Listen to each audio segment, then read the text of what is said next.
চিংড়ি মাছের মালাইকারি অনেক তো খেয়েছেন। একবার চিংড়ি মাছের এই সহজ ও অসাধারণ রেসিপিটা বানিয়ে দেখতে পারেন। প্রথমে চিংড়ি মাছের মধ্যে একটু লবণ মাখিয়ে নেব। আর এদিকে একটা মিক্সার জারের মধ্যে পেঁয়াজ, আদা, রসুন, কাঁচা লঙ্কা দিয়ে একটা পেস্ট বানিয়ে নেব। তারপরে কড়াইয়ে তেল গরম করে নিয়ে চিংড়ি মাছগুলো হালকা করে ভেজে নেব।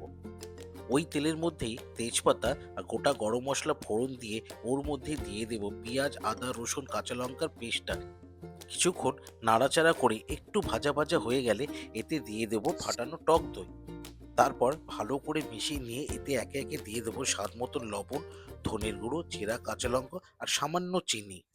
তারপরে দইয়ের সাথে মশলাটা ভালো করে মিশিয়ে নিয়ে দিয়ে দেব আগে থেকে ভেজে রাখা চিংড়িগুলো।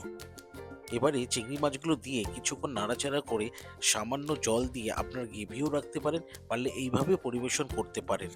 খুবই কম উপকরণ দিয়ে অসাধারণ স্বাদ হয়। শুধু নামানোর আগে একটু ঘি আর গরম মশলা ছড়িয়েই তৈরি হয়ে যাবে আমাদের দই চিংড়ি। রেসিপিটা কেমন লাগলো অতি অবশ্যই কমেন্ট করে জানাবেন।